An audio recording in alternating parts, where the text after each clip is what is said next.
Pra shteti mori pamjen e partisë. E kundërta pra. Jo parti shtet, po shtet parti.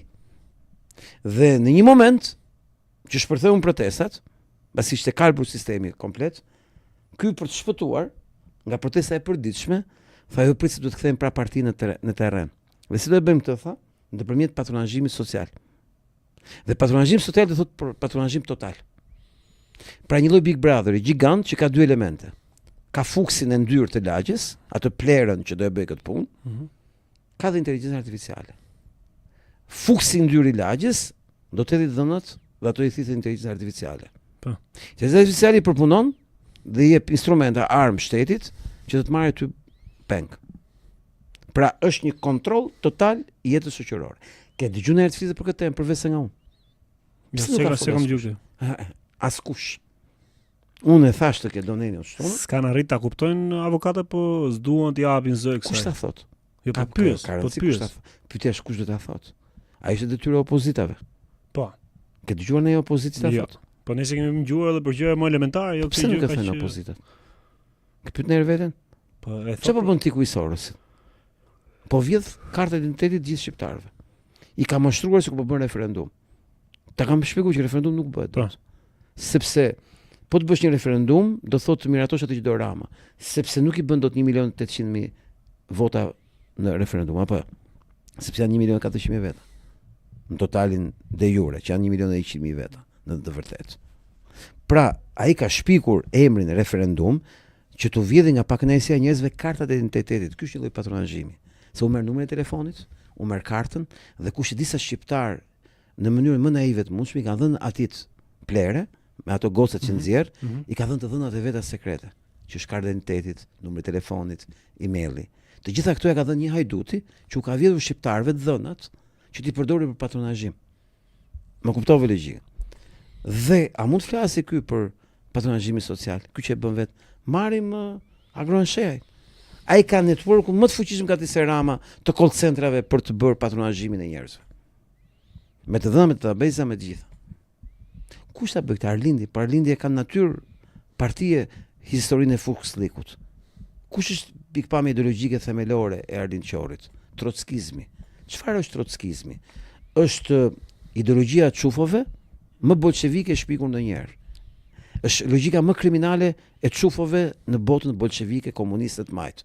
Kush janë heronjt e Arlind Qorit dhe të partisë vet? Ti them unë emrat. Rosa Luxemburg, çufo. Trotski, çufo. Janë çufo të njohur, publik. Këta janë ata që thosh që u bën sebeb për të vrarë 10 milion njerëz.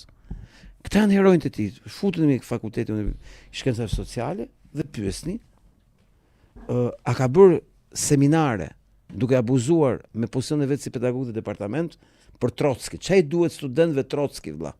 Seminare jo shkollore, vetëm seminare shkencore.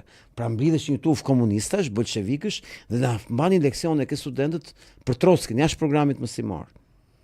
Trotski është një nga çufot më të neveritshëm të historisë njerëzimit, klysh i Rockefeller, bashkë me Leninin që është klysh i Rothschildëve, që bën genocidin më të madh në histori. Dhe e vazhdoi Stalini për ta. Këto janë ideologjitë e çufove. Pra, kush do flasë kundër patronazhimit? Arlind Qori. Dhe a mund të flasit kundër patronazhimit social? Jo. Të një marrim kryesorën, Partinë Demokratike. E di çfarë thoshin këta të PD-s, kur ne thoshim se reagoni për patronazhimin në 2021.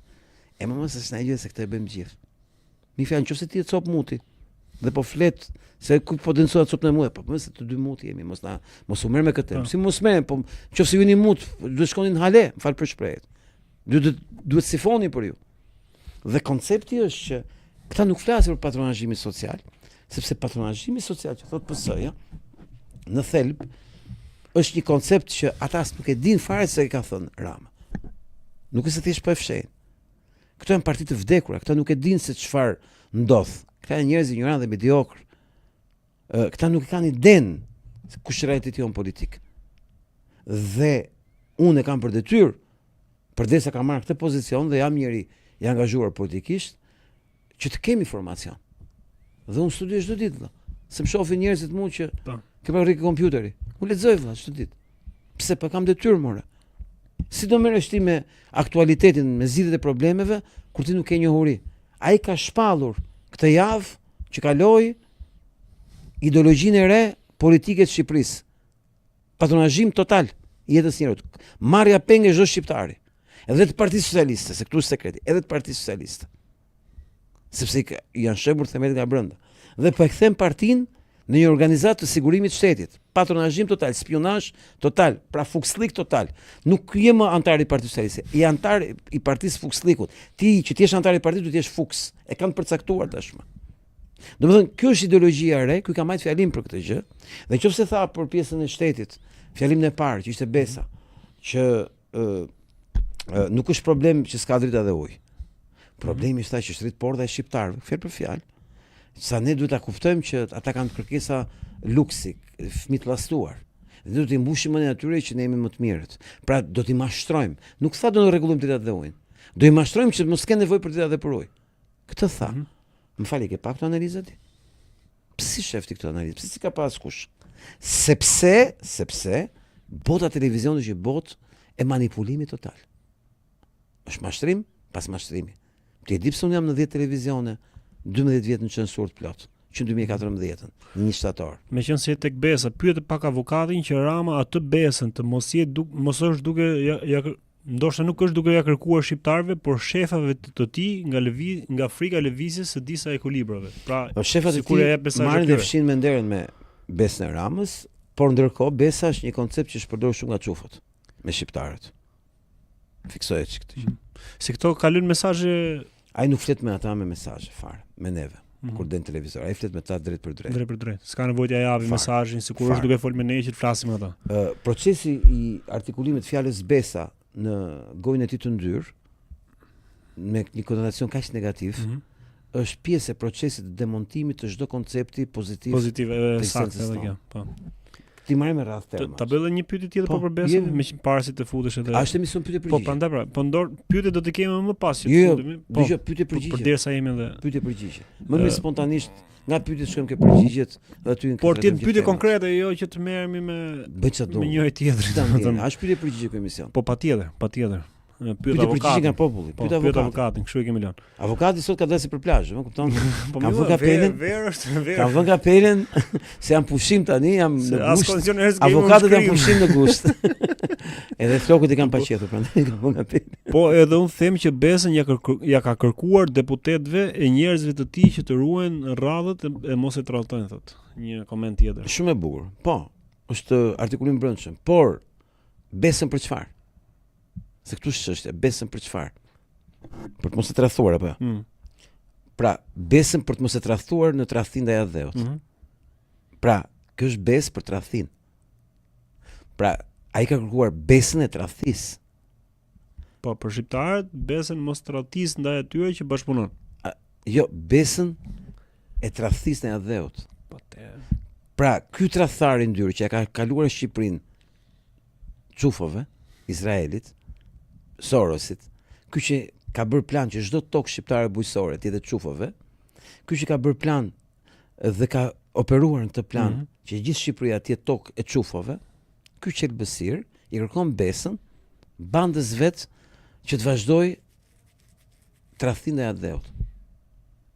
Pra, kjo nuk është më besë, kjo është gjë e ndyrë, apo besa e tradhtisë. A ka gjë më të bukur se fjala besa? Si e transformon? Siç për fjalën rilindje. Ka fjalë më të bukur se fjala rilindje. Kur ti lexon ai frashërin, kur ti studion ai frashërin, kur ti studion, ti kupton që ai është shpirti i rilindjes shqiptare. Ai formosoi identitetin ton kombëtar. Mori Skënderbeun, e ndërtoi si një figurë, ndërtoi gjuhën shqipe, ai ka ndërtuar gjuhën shqipe, po të shohësh tekstet e tija, ndërtoi sovranitetin, patriotizmin, kombëtarizmin, kulturën, ndërtoi figurat, ndërtoi dhe rrugën. Dhe të vllai vet bëri dhe projektin e parë politik. Shqipëria s'ka qenë ç'është dhe ç'do të bëhet. Dhe vllai tjetër ndërtoi strukturën. Pra ishin 3 vëllezër, ku njëri ndërtoi shpirtin, tjetri ndërtoi planin, kurse tjetri filloi zbatimin. Dhe fjala rilindje ka brenda gjakun, djersën, pasurinë e shqiptarëve për të ndërtuar Shqipërinë e pavarur. për të tuarin të dinë ky e mori dhe e bëri gjë më të ndyrë në historinë e Shqipërisë. Sepse çufot kanë strategjinë e tyre themelore që në emër të mirës bëjnë gjë më të ndyrë. Si ka mundësi që atëherë çufot nuk i kanë kapur këto advetarë që kanë bërë këtë punë kaq të mrekullueshme për Shqipërinë? 1800. Më herët. Mos. 1800. Po. Mos. Në atë kohë, çufot e konvertuar gjëan musliman, ishte kripto, ishte mashtrim, u quhetën